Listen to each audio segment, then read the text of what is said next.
Sampurasun. Nama saya Purnama Kusuma Mabu, mahasiswa Teknik Arsitektur yang sedang menempuh studi tugas akhir dengan dosen pembimbing Dr. Sri Astuti DRA MA. Di sini saya akan membahas tentang proyek saya yaitu Cianjur Ngawas Mamaos Mindful Center. Kabupaten Cianjur merupakan kabupaten yang telah berdiri lebih dari 300 tahun, di mana telah memegang budaya yang sangat banyak dan sangat beragam. Salah satunya yaitu 30 budaya Cianjur. Ketiga filosofi itu menggambarkan karakter ibu Kabupaten Cianjur dari masa ke masa yang selalu ditermunkan kepada anak-anak di Kabupaten Cianjur. Berdasarkan survei yang saya lakukan selama beberapa minggu ke belakang, di mana mendapatkan hasil sebagai berikut. Warga Cianjur dengan target 220 responden, 220 responden menjawab, apakah masyarakat Cianjur yang saya tanya mengetahui apa itu 3 pilar budaya Cianjur? 81,4% menjawab ya, 9,1 tidak, 9,5% pernah dengar. Selanjutnya, apakah keberadaan 3 pilar budaya Cianjur sudah mengenalkan karakteristik masyarakat Cianjur? 43,6% menjawab belum menggambarkan, 56,4% sudah menggambarkan karakteristik warga Cianjur. Selanjutnya, posisi dari kepentingan adanya 3 pilar budaya Cianjur. 62,2% sangat penting menjawab, 35,9% menjawab cukup penting, dan sisanya menjawab tidak penting. Selanjutnya, perlukah keberadaan sarana infrastruktur untuk meningkatkan kembali semangat tentang 3 pilar budaya di Cianjur? Dari 217 responden menjawab, 94,5% menjawab perlu, sisanya menjawab tidak perlu. Untuk hal sendiri, yaitu dari kata bahasa Sunda yang berartikan mengaji. Mengaji di sini tidak hanya membaca Al-Quran, melainkan beberapa hal yang seperti dilakukan itu adalah tilawat Al-Quran, tadarus Al-Quran, tahfidz Al-Quran, kajian Al-Quran, pelajaran tentang asbabun nuzul Al-Quran, dan lain hal seperti yang selalu dilakukan oleh masyarakat Cianjur dari masa ke masa. Nah, untuk Mamaos sendiri, apa sih yang dimaksud dengan Mamaos? Mamaos merupakan asal dari kata tembang Sunda Cianjuran yang telah ada dari tahun 1930-an. Nah, pada akhirnya dikukuhkan di tahun 1962 ketika musyawarah tembang Sunda Sepasudan di Kota Bandung. Untuk masyarakat Cianjur sendiri, Mindful merupakan kegiatan yang dikenal dalam ilmu liliwatan atau penghindaran dan tumbuhan atau pukulan, di mana 2 poin tersebut menggambarkan bahwa kegiatan Mindful itu menggambarkan kesigapan masyarakat dari Kabupaten Cianjur. Nah, di sini untuk menjadikan sasaran studi banding saya melakukan 3 studi banding. Pertama untuk studi banding Ngawas, yang kedua Mamaos, dan ketiga Mindful. Mana untuk Ngawas sendiri saya menggunakan studi banding untuk pertama yaitu pusat dakwah Islam di Kota Bandung, yang kedua ada Islamic Center di Jakarta, dan yang selanjutnya untuk Mamaos saya menggunakan bangunan Gedung Kesenian Jakarta, yang kedua ada Kesenian Rumentang Siang Bandung. Yang ketiga untuk Mindful saya menggunakan studi banding. Yang pertama ada Pencaksilat Padepokan Pencaksilat Indonesia, dan yang selanjutnya ada Padepokan Pencaksilat Hati Terate atau PSH, disingkat PSH. Nah, untuk studi presiden saya mengambil Ciputra Entrepreneur, di mana arsiteknya itu merupakan Benoy, luas lahannya itu 14.000 meter persegi, dibangun pada tahun 2014, desain interior Benoy, developer PT Ciputra Geraha. Berikut ada ruangan-ruangan dan denah lokasi Ciputra Entrepreneur. Ada ruang tribun penampilan, ada hall untuk galeri, ada tempat pameran. Nah, muncullah beberapa program uang dari segi analisis fungsional. Pertama, studi analisis fungsi. Ada 2 jenis. Pertama, fungsi primer, di mana itu fungsi primer itu mendapat bangunan Ngawas Mamaos Mindful. Fungsi sekunder seperti fungsi-fungsi tambahan. Yang ketiga, fungsi penunjang. Nah, untuk studi pelaku, pengunjung yang menginap dan pengunjung tidak menginap, dan pengelola. Jadi dibedakan antara studi pengunjung yang menginap, pengunjung yang tidak menginap, dan para pengelola. Nah, hingga dari studi tersebut dapat disimpulkan bahwa kebutuhan ruang itu kita bedakan pertama untuk ngaos, mamaos, maempo, dan umum. Dimana untuk kebutuhan ngaos ada masjid, kamar mandi, ruang diklat, ruang baca Quran, ruang kelas, ruang aula atau balai, ruang seminar, ruang pameran, ruang office, dan kantin atau ruang media, ruang multimedia, dan ruang galeri. Selanjutnya untuk kebutuhan ruang mamaos ada ruang pertunjukan, auditorium, ruang office, ruang kelas, ruang studio audio, kamar mandi, musola, kantin, gudang. Kebutuhan ruang maempo tempat kerja indoor outdoor, ruang office, ruang arena lomba, arena ujian, gym, penyimpanan alat, gudang, kantin, ruang medical, check up, musola, dan kamar mandi. Untuk umum ada hotel penginapan bagi yang mau menginap, ada retail atau tempat perbelanjaan pernak-pernik dari pusat kegiatan ngaos mamaos maempo ini, ada pos satpam untuk penjagaan keamanan, lobby, ruang meeting, ruang office, ruang parkiran, room boy, ruang ME atau mechanical electrical, CCTV, ruang tunggu, ruang arsip, kitchen, dan genset. Nah, untuk persyaratan teknis, di mana saya akan menilai dari pertama pencahayaan alami, pencahayaan buatan, akustik, penghawaan, dan view. Di mana dari data program di atas disimpulkan bahwa harus ada beberapa ruangan yang perlu pencahayaan alami, pencahayaan buatan, akustik, penghawaan, dan view. Selanjutnya pemilihan site atau lokasi diadakannya ngaos mamaos maempo center. Pertama, untuk pengambilan site saya pertama menggunakan data survei analisis untuk masyarakat Cianjur dari 220 responden.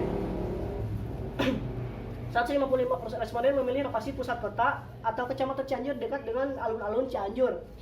67 responden memilih lokasi di luar kecamatan Cianjur dan memilih bagian selatan Cianjur.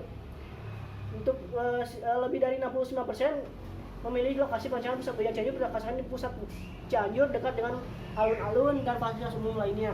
Sehingga saya memilih salah satu lokasi yang menjadikan acuan, yaitu hasil analisis tersebut, di mana dekat dengan alun-alun, pusat kota, dan akses ke daerah di Cianjur tidak terlalu susah.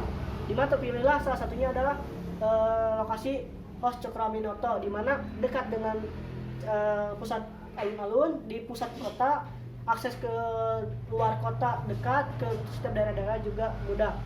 Sebagian besar adalah kawasan pemukiman, kawasan perdagangan biasa, dan dekat dengan kawasan pendidikan, ruang terbuka hijau atau taman kota Cianjur, dan kawasan saya terpilih merupakan yang saya tandai di tengah-tengah. Untuk dari potensi view sendiri, karena merupakan di pusat kota yang merupakan perbatasan antara kota Bandung, Cianjur, dan Jakarta, maka site yang dipilih memiliki beberapa view, di mana ada view simpang 3 yang merupakan simpang yang ada tugu tauco khas Cianjur. Yang selanjutnya ada view kota Cianjur. Adapun beberapa fasilitas terdekat dengan pusat ngaos lokasi tersebut, di mana ada RSUD non pendidikan, ada Universitas Surya Kencana Cianjur, ada RSUD Sayang, Universitas Putra Indonesia Cianjur, Hutan Kota Cianjur, Ramayana Cianjur, KPPP Cianjur, Masjid Jami Miftahul Hikmah, IKI Cianjur, Dinas Kesehatan Cianjur, Alun-Alun Cianjur, SMP1 Cianjur, Gedung Serbaguna Sakinah Cianjur, Siliwangi Trans Cianjur, Pengadilan Negeri Kelas 1B Cianjur, sehingga beberapa fasilitas ini dapat diakses dengan mudah dari site tersebut.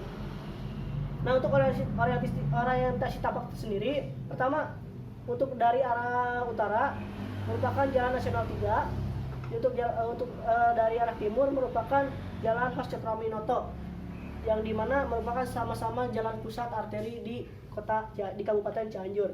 Untuk orientasi matahari saya memanjang dan mengikuti orientasi matahari, sehingga apabila bangunan mengikuti pemanjangan site, maka pencahayaan alami akan sangat mudah pada bangunan. Saya mengambil tema pertama adalah Unity in Architecture, di mana Unity atau kesatuan merupakan perpaduan antara elemen, mau itu elemen perancangan, keselarasan antara ruang dalam ruang luar, site dengan lingkungan sekitar, fungsi dengan fasilitas yang lain, budaya dengan site, merupakan satu kesatuan di mana harus seimbang, harus proporsi, meskipun kontras tetap ada keselarasan. Visualnya menggambarkan satu kesatuan antara ruangan luar dan ruangan dalam. Nah, untuk penggambaran tema atau poin-poin yang menggambarkan tema Unity in Architecture adalah sebagai berikut. Di mana satu, prinsip Unity di sini merupakan satu proximity atau kedekatan. Jadi ada kedekatan di mana lingkungan sekitar dan bangunan tidak jauh berbeda. Kedekatannya itu merupakan kedekatan sifat, warna, tekstur dan lain hal. Jadi merupakan satu kesatuan. Selanjutnya ada keberlanjutan. Jadi dalam site maupun dalam luar site, ruang dalam dan ruang luar ada kontinuitas atau keterlanjutan. Ada deretan, menderet sehingga terlihat sebagai satu kesatuan yang utuh. Adanya pengulangan, adanya kesamaan. Mau itu kesamaan site dengan bangunan sekitar, budaya dengan site ataupun bangunan dengan hal yang lainnya. Nah, poin-poin pembentuknya itu di sini pertama bisa dilihat dari warna, kedua garis, ketiga bentuk, keempat tekstur. Untuk bangunan yang memiliki tema sejenis, yaitu merupakan salah satunya adalah Sydney Opera House, di mana meskipun terlihat kontras atau menjadi ikon dari kota Australia, Sydney Opera House menjadi selaras antara dengan lingkungan sekitar, dengan bangunan, dengan kebudayaan di Australia. Bisa dilihat dari ruang dalamnya pun memiliki konsep satu kesatuan, di mana antara tribun, plafon dan hal tangga memiliki keselarasan, sehingga muncul rencana tapak dalam penzoningan. Pertama, untuk ke area atas dekat dengan Jalan Nasional 3 dan Hostokomerto, saya menggambarkan bahwa area publik di mana ada parkiran dan ruangan-ruangan masjid untuk para pengguna umum. Di tengah-tengah merupakan kawasan semi publik atau semi privat, dan untuk bagian bawah area privat yang hanya aksesnya terbatas untuk beberapa orang. Nah, untuk bangunan sendiri saya olah beberapa poin sebagai fungsi di atas. Pertama, ada masjid utama bagian depan, ada plaza, ada auditorium yang dimana dilingkup berderet dengan ruangan maos dan mainpo. Di bagian belakangnya ada untuk ruang penginapan atau hotel, ada ruangan utilitas, bagian kegiatan terbuka, ada pendopo, ada retail, dan ada jogging track. Nah, untuk konsep bangunan sendiri, saya menggunakan konsep pengulangan. Salah satu prinsipnya itu pengulangan, di mana pada bangunan ngawas metro atau bangunan utama ada pengulangan. Tetapi agar membuat sebuah sifat yang tidak jenuh atau ada dari pengulangan tersebut, maka saya simpan sebuah tune di mana di tengah-tengah ruang ngawas metro ada auditorium yang bisa digunakan secara bersama-sama dengan kapasitas yang sangat banyak, menjadi pembeda kontras tapi tetap satu kesatuan dengan bangunan-bangunan di dalam set yang lainnya. Kemudian pertama ada ruang privat, semi privat dan publik, di mana saya menyusunkannya dari segi per lantai. Untuk lantai paling atas adalah lantai privat, untuk yang kedua semi privat, dan bagian bawah adalah ruang publik, di mana diakses sangat mudah bagi para pengguna Ngawas Center ini. Nah, untuk referensi interior itu sendiri, saya menggunakan warna garis bidang pencahayaan yang membentuk suatu Unity, seperti halnya tergambar di sini, bahwa ada garis-garis yang memiliki satu kesatuan atau tangga dengan garis dinding, pencahayaan dengan ruang dalam, pemilihan warna. Untuk konsep sistem kebakaran, saya menggunakan hanya 2 poin, di mana sistem utilitas tangga darurat, dan yang selanjutnya ada smoke detector dan sprinkler. Ini merupakan skematik desain awal atau desain tahap 1, di mana bangunan yang paling depan merupakan bangunan masjid dengan dekat dengan bagian area parkiran. Untuk bagian tengah merupakan bagian utama, bangunan utama, yaitu Ngawas Menpo, dengan di tengah-tengahnya ada auditorium. Bagian belakang ada bagian privat, di mana merupakan hanya orang-orang tertentu yang bisa mengakses. Ada pendopo, ada ruangan jogging track, ada hotel bagi pengunjung yang minat. Sekian presentasi pemaparan tentang Ngawas Menpo project saya. Terima kasih atas perhatiannya.